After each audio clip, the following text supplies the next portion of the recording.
Getting that black tusk assault team out of there is your main objective. There are a few high... What's up, agents? How y'all doing? Hope everybody's hanging in there, being as safe as you need to be.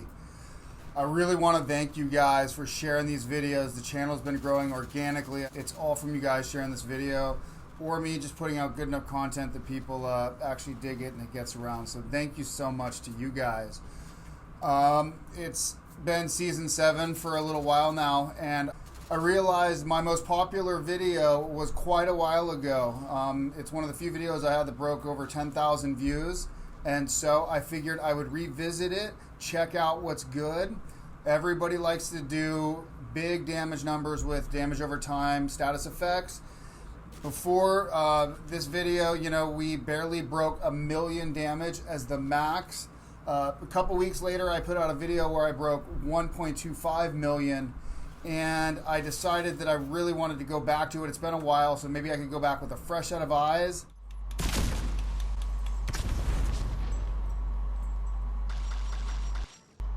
So we were able to easily break 1.3 million. By the way, the links to that previous build were right there. So if you guys don't have all this equipment, check out this video. This one's a little easier to spec for.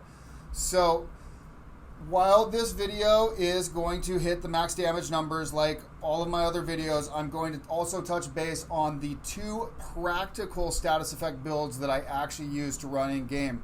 While you will get the highest damage numbers and it's really fun to see these numbers, this build is not very effective in actual gameplay because there's a lot of downtime between your skills, and to get max damage you don't have any way to spread your status effects around, which we do have in the other 2 variations of this build. So thank you so much for checking this out. You guys that are new to the channel, thank you so much. All you old guys, hey, thank you so much for sticking around. Do me a favor, agents, smash that like button. If I haven't already earned your subscription, hopefully by the end of this I will have. Best thing that you can do to help this channel is to share this video. Thank you so much. Let's get into the build. Alright, so in the last version of this video, I talked about how we are trying to spec into Technician until we get perfect gear to get the firewall. I ended up pulling it off, and you actually have 20% burn duration. While overall it's a little bit bonus damage, almost everything would be dead by then. I think you're better off to go with the Technician for quite a few reasons, but the biggest one damage-wise is the overclock CPU, which nets us that 10% skill damage. I think that ultimately ends up being better than the bonus burn duration because we're really trying to burn things down quickly. So, why do I go with the Technician? First of all, you got the amped. This allows us to run the 1 GL piece, which is an armor core, without having to re-roll that armor into something else. Of course, if you wanted to, you could also choose to run a weapon core if you want to do a little bit more weapon damage. So either way, amp gives you the +1 skill tier, so you only have to run 5 skill tier in your gear. Now, because I choose to use the Hive, and if you were to choose the Incinerator turret, that'd be another option that would work well. For the Faraday field, this will keep you and any of your fellow agents within 5 meters of your deployed skill from being shocked or disrupted. As we alluded to a moment ago, the biggest reason we're using this is for the overclock CPU to get that +10% bonus skill damage. In addition, we'll get access to the link laser pointer. This will allow you to pulse targets within range simply by aiming at them if you're using a weapon that will take the link laser pointer. This allows you to keep track of enemies, as well as anybody in your group using spotter will then do the bonus damage to those pulsed enemies. Lastly, not insignificant but not a huge bonus, we get the dismantling. This will give you the 12% bonus damage to proxies, robotics, any inorganic material. With everything maxed out, this still comes out to just about a 5% damage bonus due to diminishing returns. But hey, any damage bonus is exactly that. Alright, now we'll talk about the gear and the brand sets that you have access to that will help this build. The one notable gear set is the Eclipse Protocol. Now this of course will give us some skill haste, some status effects bonus, give us some hazard protection. The big reason why we'd be using this is for the indirect transmission. This will allow us to spread on kill any status effects we have to any enemy within 10 meters and give it an extra 50% of the duration. Whatever duration is remaining, it'll give 50% of that to every target within those 10 meters. There's a way we can buff this up. We'll get into that in a moment. Now, in addition, if you want to run with the chest piece, this would give you proliferation. This would boost the range of the indirect transmission from 10 to 15 meters. Although that doesn't seem like a lot, that's a 66.6% bonus to the diameter that we are able to affect targets, as well as increasing the duration of that status effect to 75%. So proliferation is one of the biggest buffs you can get for the indirect transmission from the Eclipse protocol. Just my opinion, but the symptom aggravator backpack talent that amplifies damage by 30% does not actually stack up compared to its competitors. So I do not recommend using the backpack. Now, as far as brand sets, we're going to use right out the gate, because we're using Technician, GL. One piece of GL, which natively comes as an armor core, which you would not need to reroll because of the amped, will give you plus 10% status effects. The second brand set to consider would be Wyvern. That's because the one piece gives us plus 10% skill damage, and the second piece would give us plus 10% status effects. Now, you could use 2 pieces of Wyvern, or you could use 1 piece Wyvern, 1 piece of GL. And of course, if you use both of them, 2 pieces of Wyvern and 1 GL, you'll net yourself plus 10% skill damage, plus 20% status effects. Now, another one that we normally wouldn't use would be the Hana-Yu, but because the only way to getting access to perfect combined arms, which is the largest damage talent we can get on the backpack, you have to use the Force Multiplier, which natively is the Hana-Yu, but this does give us that plus 30% skill damage for 3 seconds upon shooting an enemy. Now, the new player, the new addition to the game is the Empress International, and ultimately, if you are going to use 3 pieces of Empress International, that can net you the 10% skill health, which we're not looking for. But we were looking for the 2-piece, which adds plus 10% skill damage. But if you can use a 3-piece, that skill efficiency that you get will give you plus 10% skill damage, plus 10% skill duration, and plus 10% status effects, all in that one bonus. So I would actually choose, if I had to choose between running GL or Empress, I would actually run that 3rd piece of Empress, and that's what we do for max damage. Also, we don't have to worry about where we are using the amped, because Empress International all comes in skill tier.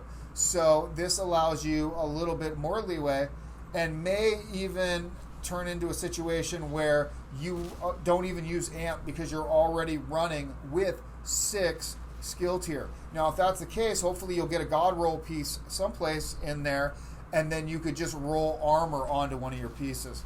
But that's neither here nor there. That's up to you guys. Now let's talk about the talents for the chest piece. Now, a couple honorable mentions. Number 1 is you got Spotter, since you'll have access to the Link Laser Pointer. This will give you an amplified 15% bonus to your weapon damage and your skill damage to any pulsed enemy. And this is a fairly safe version to run if you want to run Spotter. Second would be Overwatch. This would give a 12% bonus to your weapon and your skill damage, and that for every one of your team members as well. So this is a great team buff. The only caveat on this is you have to remain in cover for the 10 seconds before the buff is activated. The cool thing is if you guys get knocked out of cover, you have about a second and a half window that if you take cover again quick enough, you will not have to start that counter all over again. So if you do get blown out of cover from an explosion, just quickly take cover again, and you should not lose your Overwatch. Now, a lesser talent that I wouldn't recommend, but if you get a God roll piece and you're stuck with trauma, it's okay, the blind, that extra bleed, but this is kind of a waste of a talent at that point. Now, the main talent I would run if you're not running with proliferation would be, of course, Glass Cannon. This will give you that 25% amplified damage to everything from every source. However, you will take 50% bonus damage from every source. High risk, high reward, but if you want to get the biggest damage numbers you can, I would run with Glass Cannon. In reality, I don't really run Glass Cannon for the majority of my builds because I tend to find that the proliferation, that larger area effect from the proliferation and the indirect transmission tends to win out overall, but just my opinion. Now the backpack talents, it gets kind of interesting here. As I've already alluded to, the symptom aggravator from the backpack I do not recommend running. Now some interesting support things you could run would be either galvanized or bloodsucker. Bloodsucker would give you bonus armor for every enemy you kill, and if you're spreading those status effects and killing a lot of enemies, that can stack up rather quick. Now an easier and more beneficial team buff would be galvanized, and that way anytime you cause a status effect, anybody within 15 meters of that enemy will gain that 40% of your bonus armor for a few seconds. So this can be a great team buff and could work in conjunction with Overwatch if you really want to try to give some support while still running an effective team build. If you want to add a little more damage, you could of course run with tech support, or you could run with shock and awe. But the primary talents that I run are either perfect combined arms from the Hana Force Multiplier for that 30% damage bonus for 3 seconds every time we shoot an enemy. This hands down will be the largest damage bonus you will get from any backpack source, even the symptom aggravator. But the other one, and what happens to be the most effective for running solo, is Creeping Death. This will allow you to, upon initial hit of a status effect, any enemy within range will also receive that status effect. So this will allow you to spread that status effect initially on hit, and then you combine that with the indirect transmission, which spreads on death. All of a sudden you have a combination that can potentially keep proccing itself over and over to make sure that those enemies stay status affected for the longest period of time as possible. Now quickly we will note a few exotics that can be used in this build. We will not be using any exotics for the maximum damage, but exotics to note. First of all, an honorable mention, the Vial. This will, upon status effect, also give a debuff damage based upon your concussion grenade damage. This really, we're not going to be speccing a lot into explosive damage. I would not recommend running the Vial. I've done a lot of testing with it. But there are two that I think are wonderful. First of all is the Imperial Dynasty. I use this for my Imperial Dance Party build. The Dragon's Glare will allow you to burn any enemy within range that looks at you, and if you couple this with Creeping Death, that means you have a great way to ambush enemies by creeping up on them and immediately starting that burn, which will cause them to stand there and then allow you to inflict any other status effect or whatever you may want to do with them at that point. The other exotic piece that I run is the Memento, and this is for the McGyver-clipse build, and as you guys know, the Memento is the McGyver backpack. It gives you weapon damage. It gives you bonus armor when you pick up trophies. It gives you bonus skill damage, skill efficiency, and when you get all those long-term buffs stacked up, it will also give you healing in addition to those other bonuses. So this backpack really lets you do a bit of everything. And so all the numbers that you'll see in the McGyver-clipse build, remember, those will get buffed significantly by picking up all of those trophies. So getting those kills confirmed will buff the build significantly, and I think I would have to say the McGyver-clipse build is the best solo build. We'll get into that more in a bit.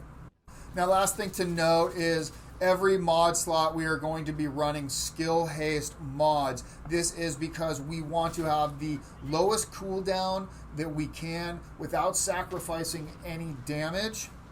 And to note, the skill duration mods will not affect the burn duration of your sticky bomb. They do seem to increase the duration of the bleed from the hive. But since the majority of our damage is coming from burn and it does not add effect, we will not use any duration mods. We will use skill haste mods. If you're lacking into these pieces you need, one thing I did not bring up in the brand sets, but since we're still in that section, Murakami, the 20% duration that you get from Murakami and any other brand set, which you wouldn't stack up any of those because you need more than one piece. But if you have a spare piece that you're missing, a perfect piece of gear, the Murakami 20% skill duration, for whatever reason, will increase the duration of every status effect that you inflict. So keep that in mind. All right, agents, now it's time to move on to the weapons.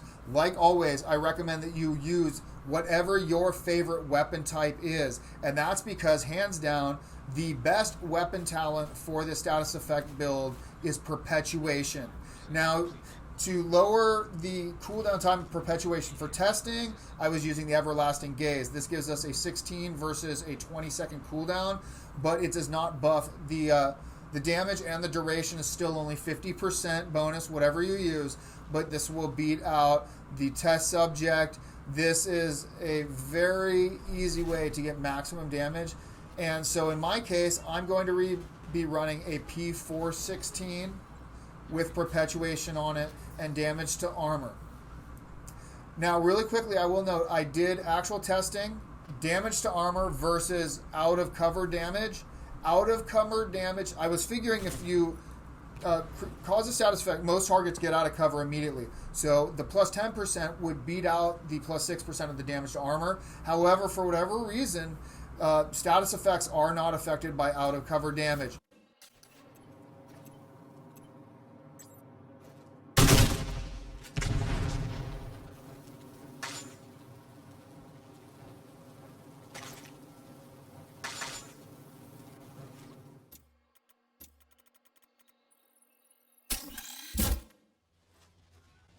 For the sidearm, we of course are going to be going with a backup boomstick for its takedown power. The actual reason why I choose the backup boomstick is to use Future Perfect, so I have access to a free overcharge. You guys will notice that's how we actually maximize our damage. I will note in actual gameplay, when I'm actually playing the game, I almost never have the presence of mind to whip out the backup boomstick, get a kill, proc Future Perfect, and then do that bonus damage.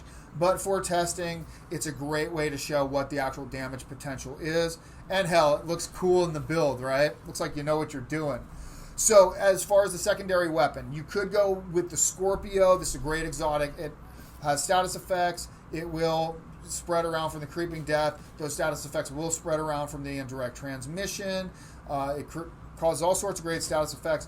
And you can create that damage to all sources, which will help your team and, of course, buffs your damage as well. Another easy way for you to buff your damage instantaneously would be to go with the test subject for that 40% bonus to weapon and skill damage when you proc both simultaneously. One of my favorite things to use as a secondary weapon is the mop, because we don't have any healing in this, and you tend to kill enemies fairly quickly. The mop's a shotgun, so it gets that plus 12% bonus damage to armor. So that's a great bonus to the damage right there, as well as that plus 10% armor on kill, which will kick up the survivability of this build quite a bit. So I would run with my P416 with Perpetuation until I take enough damage that I need to get some of that armor back, swap over to the mop. What you could even do is have it on the P416, be doing everything, and right as you know some enemies are about to die, swap over to the mop, get that bonus, and then swap back. And on the mop, I'll just use In Sync. It's not the 40% damage bonus you can get from the test subject or the Harmony, but it is a 30% damage bonus. It's easy to maintain. And hell, you know, who cares if you take a little bit of damage while buffing In Sync? If you're going to get that kill, you're going to get some armor back anyway. Beyond that, we'll just mention some honorable mentions. Of course, there's the Pyromaniac if you want to do a little bit of extra burn damage and some damage to burning enemies. You got the Surge if you want to go with Perfect Spike. You got the Grudge named SMG. This can buff the team by killing a status affected enemy, and that Vindictive will give all of your teammates within range 18% crit hit chance and crit hit damage, even if everybody's maxed out with crit hit chance. Say they're already at the 60% cap, they don't get any more. Hell, 18% crit hit damage is nothing to scoff at. You got the Carnage LMG. This works great in conjunction with the Hive and that Bleed. And then, of course, if you just want to look like a troll, you could go with the good old Slayer. for the confusion. You know, you'll probably confuse some people as to where the confusion is coming from, because there's not many things that proc the confusion. So this is pretty funny. If you want to use it, of course. Doesn't do a lot of damage, pain in the ass to use, but hey, you know, it's maybe it's your favorite weapon, so I digress. Obviously, for the skills, you guys have plenty of different options that you can go with. You guys could go with the shrapnel traps if you want to do an area denial and spread bleed to people. You go with the incinerator turret if you want an easy way to burn enemies that you could take with you and place in certain areas. Or maybe even if you are not so great with the sticky bomb. If your aim isn't very good, you're on a console, you got a shitty controller, maybe try the incinerator turret. The riot foam will last significantly longer, will spread around, and so this is a great way to crowd control the enemy. The Firestarter Chem Charger is actually greatly affected with this build. However, you got to be very careful. I put myself down plenty of times with the Firestarter accidentally. Blinder Firefly, while it doesn't do any damage, will blind enemies for a very long period of time, and if you kill the blinded enemies, this can help to reproc that blind on other enemies. So you can keep groups of enemies basically blinded in perpetuity if run correctly. And lastly, both the Explosive Mine and the Airburst Seeker Mines can benefit from this build as well. But the primary skills we're going to use is the Hive, the Stinger Hive. This is for the bleed. It's got a very low cooldown. It's almost always readily available. If you get rushed, this is a great way of distracting or possibly killing an enemy. As you guys can see, the Hive holds its own, does its thing. But the big one is Sticky Bomb. Now, we'll get into each of these different builds, and you guys will just see the actual numbers it puts up on. And then you guys got to figure out what you have, what works best for you. Now, first of all, we have the Imperial Dance Party. This is 4-piece of the Eclipse Protocol. We are running with the chest piece. We are running with a GL backpack for the status effects. We are running with Creeping Death to spread those status effects around. And we are running with an Imperial Dynasty holster. This allows us to basically ambush enemies, to spread the initial status effect with the Creeping Death. And then at that point, we can go ahead and apply our status effects to any of the enemies that are out there doing their burning dance. So this is a great build, and it's a pretty much up-in-your-face sort of build.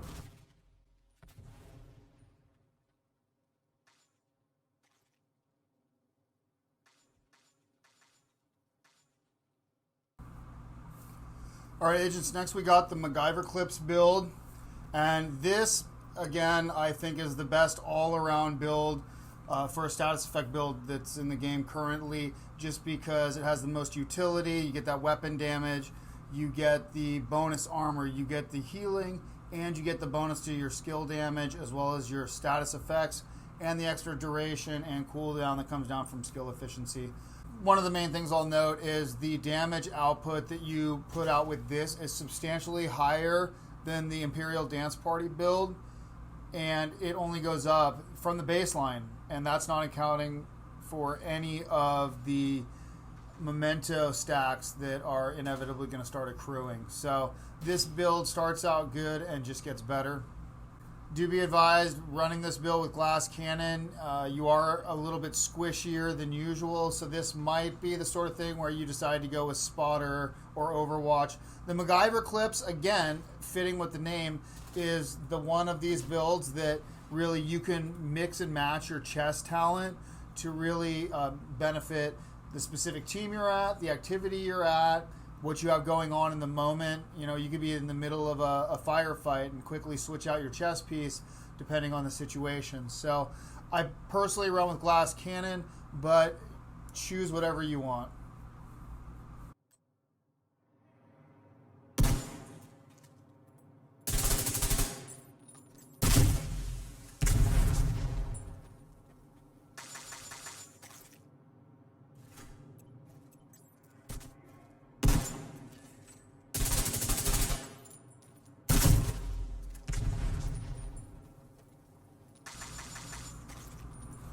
All right, lastly, we got our Season 7 maximum burn build. So what we're looking at here is we got one Hana U. We did this for the Force Multiplier. Force Multiplier gives us the perfect combined arms, which is the most damage we're going to be able to squeeze out of the backpack. We're running with 2 Wyvern. This will give us the skill damage and the status effects. We are going to be running Glass Cannon for the maximum damage, of course. And then we were running 2 pieces of Empress International, and here's how I squeezed out that last bit of extra damage. I swapped out the Golan piece, so we lost out on 10% status effects. You could opt to, of course, lose one of the Wyvern pieces to keep the Golan. This would probably be the better call if I just didn't have the piece rolled perfectly. But if you keep 1 Wyvern for the skill damage, 1 Golan for the status effects, and then you get the benefit of having that 170,000 armor because of Amped, you still get that +1 skill tier. You'll still be at skill tier 6. So what we could do then is roll with 3 pieces of Empress International. So you get the skill health, which doesn't matter. You get that skill damage, which is of benefit, of course, but that skill efficiency gives us the skill damage. It gives us the status effects. It gives us the extra duration, and it gives us extra cooldown. So for losing 10% status effect, we gain, in addition to getting that 10% status effects back, we gain 3 additional perks. So really we get a lot of bang for the buck out of it. And well, other than that, I will let the numbers tell the tale.